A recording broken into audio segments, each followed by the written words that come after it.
Hello বন্ধুরা, কেমন আছেন সবাই? আশা করি সবাই ভালো আছেন।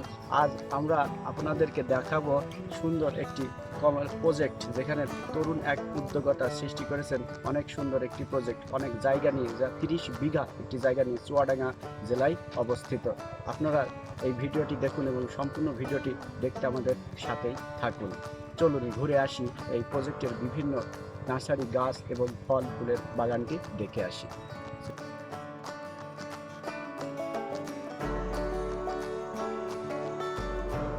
হাফেজ আব্দুল কাদের সোহান চুয়াডাঙ্গা শহরের বনানীপাড়ায় গড়ে তুলেছেন মনমিলা গার্ডেন অ্যান্ড নার্সারি।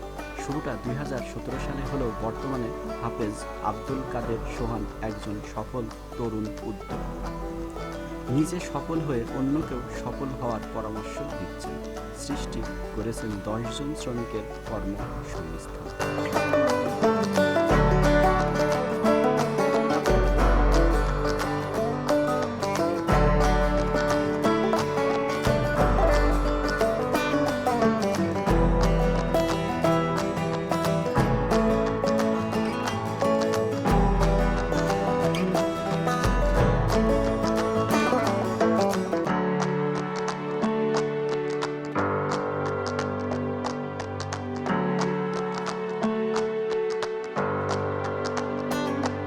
হাফেজ আব্দুল কাদের সোহান 30 বিঘা জমিতে বিভিন্ন ধরনের ফল ও নার্সারি তৈরি করেছেন।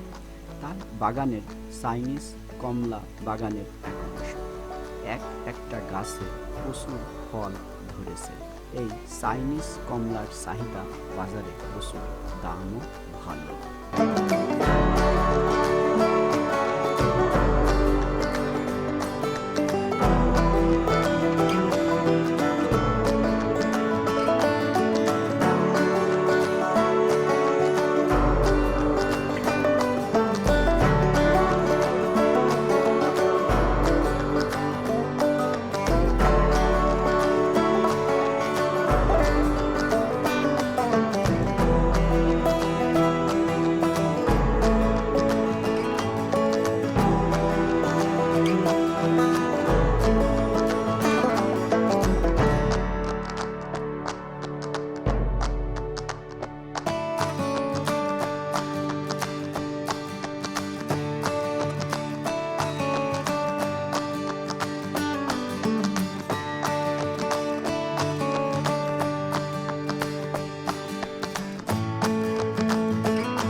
লেবুগুলোকে কি লেবু বলা হয় এটার নাম? চাইনিজ কমলা। চাইনিজ কমলা।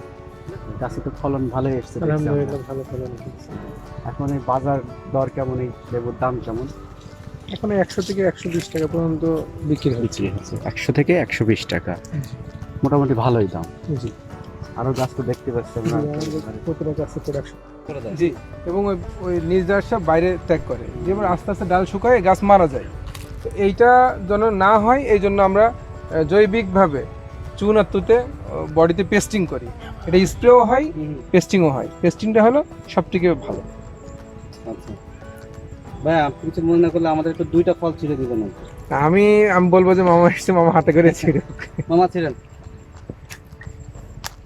আপনি নরম দেখে 2টা ফল ছিঁড়েন।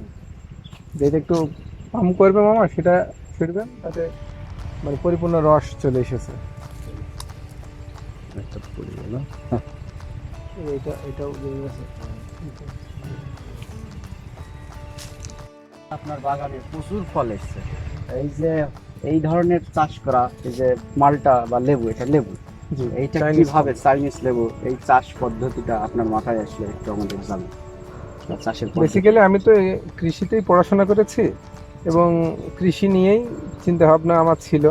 মানে এটা মানুষকে খুব কাছে থেকে একটা সেবা দেওয়া যায় কৃষি কাজটা করলে। তো এইটা নিয়ে শুরু করি। এখানে সমন্বিত যেহেতু একটা খামার, এটা আপনার চাইনিজ কমলার একটা প্লান্টেশন। আমার কমলার প্রায় 8-9টা ভ্যারাইটি আছে। তো এইটা হচ্ছে প্রচণ্ড ধরে এবং খুবই সুন্দর কালার হয়, খেতেও সুস্বাদু। ঠিক আছে, এর বাজার চাহিদা কেমন? বাজার চাহিদা আছে, তবে বাইরের দেশের যে কমলাগুলো যে সাইজ হয় এবং যে কালারটা হয় ওটার থেকে আমাদের এখানে একটু কম। আপনি এই কমলা কিভাবে বিক্রি করেন? মানে কাস্টমাররা কি আপনার কাছে আসে না আপনি এখান থেকেই নিয়ে যায়, আমাদের কোনো হচ্ছে বাজারে দেওয়া লাগে না। ধন্যবাদ সবাইকে আমাদের ভিডিওটি দেখার জন্য। বাগানের বাকি অংশের ভিডিও থাকবে আমাদের পরের পর্ব দেখার জন্য আমাদের চ্যানেলের সাথে যুক্ত থাকুন। আমাদের ভিডিওটি ভালো লাগলে আমাদের চ্যানেলটি সাবস্ক্রাইব করুন, নতুন নতুন ভিডিও পেতে, এবং লাইক, কমেন্ট, শেয়ার করুন। ধন্যবাদ সবাইকে। বাগানের বাকি অংশের ভিডিও দেখার জন্য অগ্রিম শুভেচ্ছা রইল। ততক্ষণ সবাই সুস্থ থাকুন, ভালো থাকুন। এই বলে আজকের পর্ব শেষ করলাম। আল্লাহ হাফেজ।